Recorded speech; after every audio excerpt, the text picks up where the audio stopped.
Direct గా ఉంటదా అన్నీ డైరెక్ట్ గా ఉంటదా అంటే ఫస్ట్ ఒక 10 days నుంచి ప్రిపేర్ చేస్తారు. ఓకే నేను ఇప్పుడు నీకు షేక్ హ్యాండ్ ఇస్తున్నాను, ఓకే 10 times ఇస్తాను, 5 times ఇస్తాను, దాని తర్వాత you want it's just see ఇది ఇది ఇది and I tell you what, చూసే వాళ్ళకి పాపం కష్టంగా ఉంటదేమో చూడడం, బికాజ్ అందరికి కిస్సింగ్ అన్నా లేకపోతే నేకెడ్ న్యూడిటీ అన్నా ఇట్స్ వెరీ మనకేంటో తెలియదు. నాకు ఐ డోంట్ అండర్స్టాండ్ దిస్.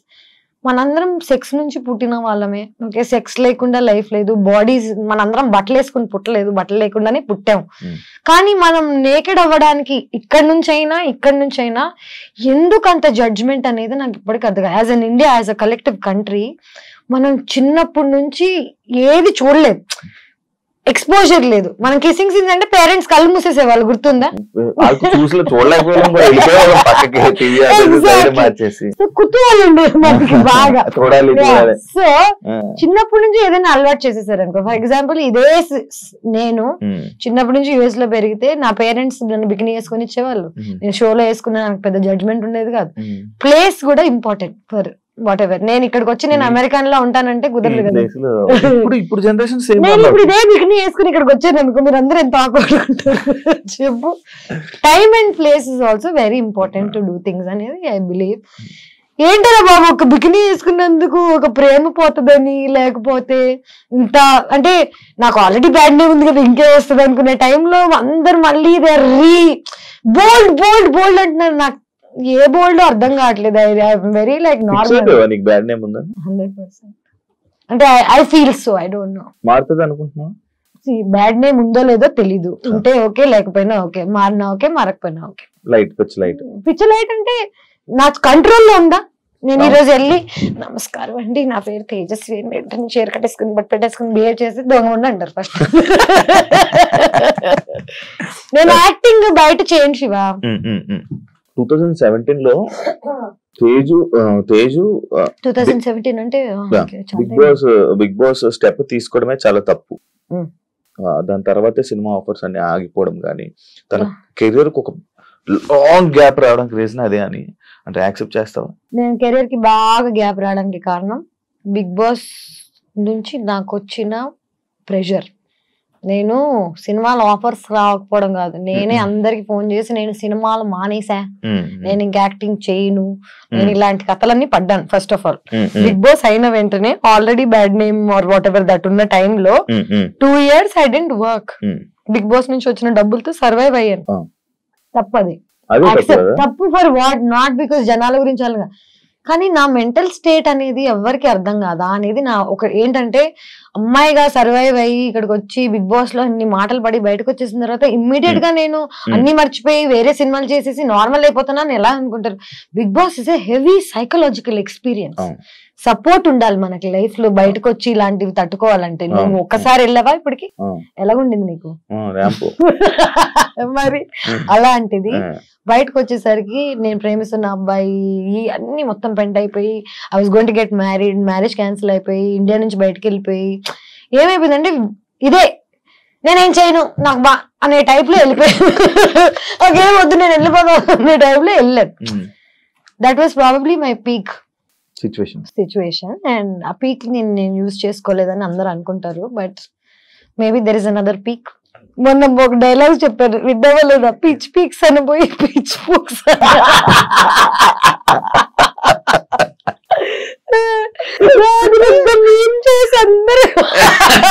నేను దాట్ ఇన్నోసెంట్ రే, లైక్ చిన్నప్పుడు నేను పిచ్ పీక్స్ అని పోయి సంథింగ్ ఎల్స్.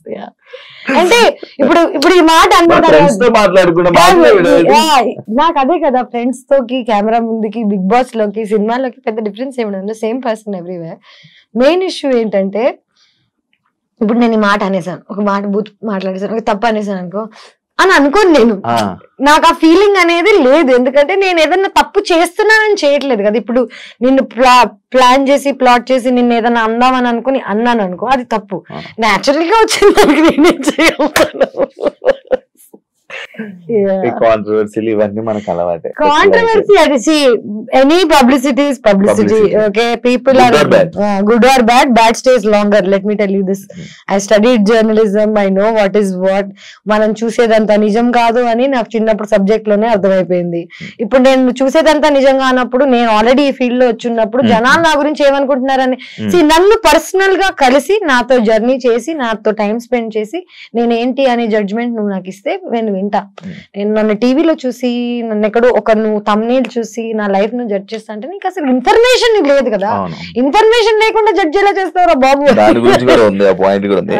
మన ఫిల్మ్ ఇండస్ట్రీలో, తెలుగు ఫిల్మ్ ఇండస్ట్రీలో కమిట్మెంట్స్ అనేది ఒక పెద్ద, తెలుగు ఫిల్మ్ ఇండస్ట్రీ వరల్డ్ లో ఇండస్ట్రీ అంటేనే ఇది, అమ్మాయిలు అంటేనే ఒక బికినీ వేసుకుందంటే 100% ఈజీ. నీకు అలాంటి సిచ్యువేషన్ కమిట్మెంట్స్ నిన్ను అడిగారా ఎవరైనా? నన్ను కమిట్మెంట్స్ అడగలేదు, కానీ కమిట్మెంట్ అడగడం వల్ల క్యాన్సిల్ అయిపోయిన ప్రాజెక్ట్స్ ఏమైనా ఉన్నాయి?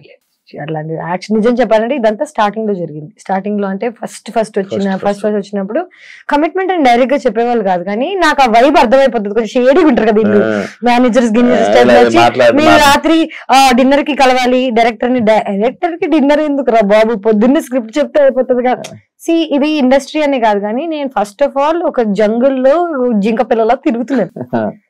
చిన్నప్పుడు చిన్న బేబీగా ఉన్నప్పుడు యూఆర్ మోర్ వల్నరబుల్, నీకు తెలుస్తుంది, అప్పుడు పూలు వేసేస్తుంది.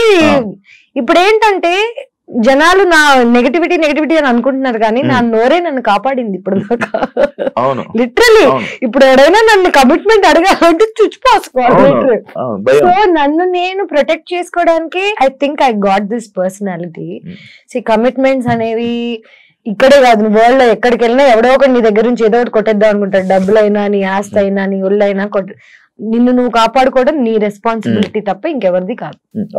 యాక్చువల్లీ నువ్వు ఇందాక అన్న పాయింట్ నాకు ఒక క్వశ్చన్ ఉంది, అడుగు. కమిట్మెంట్స్ ఇంతకీ నిన్న ఎవరైనా కమిట్మెంట్ అడిగారా శివ? అడిగితే బాగుంది. ఇలాంటి వాళ్ళ మా పేరు నా ఫేవరెట్ శివ. నేను ఇట్లాంటి చెత్త మాట్లాడుకుని నవ్వుకుంటుండే వాళ్ళం. బిగ్ బాస్ అసలు వేసారా చూసారు? లైవ్ చూడలేం కదా మనం చూడలేం, పోయింది కదా, వెళ్ళిపోయింది కదా, అందుకే లైవ్ అన్నారు దాన్ని. నువ్వు చేసేది రైట్ అని నీకు తెలుసు, కానీ నువ్వు చేసేది తప్పు అని నీకు ఎవరైనా చెప్తే తీసుకుంటా? చెప్తావు, సరే. 100 మంది చెప్తారు రోజు వచ్చి నువ్వు రైట్ రాంగ్ అని. చేసి చూపి పని నేర్పించు. నువ్వు చెప్పడం చాలా ఈజీ. నీకు ఈ షర్ట్ బాగాలేదు, నువ్వు ఇంకేదైనా వేరే కలర్స్ ట్రై చేయి, ఇట్లాంటివి చెప్తారు. ఏ షర్ట్ వేసుకోవాలో, ఎలాగుండాలో నువ్వు రోజు పని మానేసుకుని నాకు కూర్చో, నన్ను గైడ్ చేయి, లేకపోతే అన్ని మూసుకుని వెళ్ళిపో. నా ప్రాబ్లం ఏంటంటే ఒపీనియన్, జడ్జిమెంట్, అడ్వైస్, ఉచిత సలహాలు కాదు. రోజు పొద్దున్న లేస్తే అందరు నాకు నేను ఎలా బతకాలో, ఎలా మాట్లాడాలో, ఏం చేయాలో చెప్పేవాళ్ళే. నేను వాళ్ళందరి మాట వింటూ పోయాను అనుకో, నేను అనేది ఉండను. ఇవన్నీ కాకుండా నేను మారడానికి ట్రై చేశాను శివ, జనాల కోసము, ప్రేమ కోసము. జనాలు ఏమన్నారంటే సరే సినిమాలు వదిలే అంటే ఓకే వదిలేస్తా, ఇన్స్టాగ్రామ్ డిలీట్ చేయంటే ఓకే. ఇప్పటికీ నాకు నిజంగా అన్ని వర్కౌట్ అయితే నాకు యాక్ట్రెస్ గా కంటిన్యూ చేయాలని లేదు, నాకు ఇన్స్టాగ్రామ్ మీద ఉండాలని లేదు, బికినీ వేసుకోవాలని లేదు. నాకు కూడా ఒక సేఫ్ హోమ్ దొరికితే, ఒక సేఫ్ అమ్మ నాన్న హస్బెండ్ దొరికితే 100% నాకు ఉండాలని ఉంది. కానీ ఎక్కడ ఈ జమానాలో where are we finding anything like this? ఇవన్నీ కాకుండా నా సైడ్ ఆఫ్ ద స్టోరీ ఎవరికి తెలియనప్పుడు నాకు అడ్వైస్ ఎలాగిస్తారు? చిన్నప్పటి నుంచి నన్ను పెంచి పోనీ నన్ను పోషించి ఏదన్నా చేసి అడ్వైస్ ఇస్తే నేను తీసుకుంటా. రూపాయి ఇవ్వడు, అడ్వైస్ మాత్రం రోజు పొద్దున్న లేస్తే 1000 వస్తాయి. అడ్వైస్ బదులు జీపే చేయండి 1 రూపీ.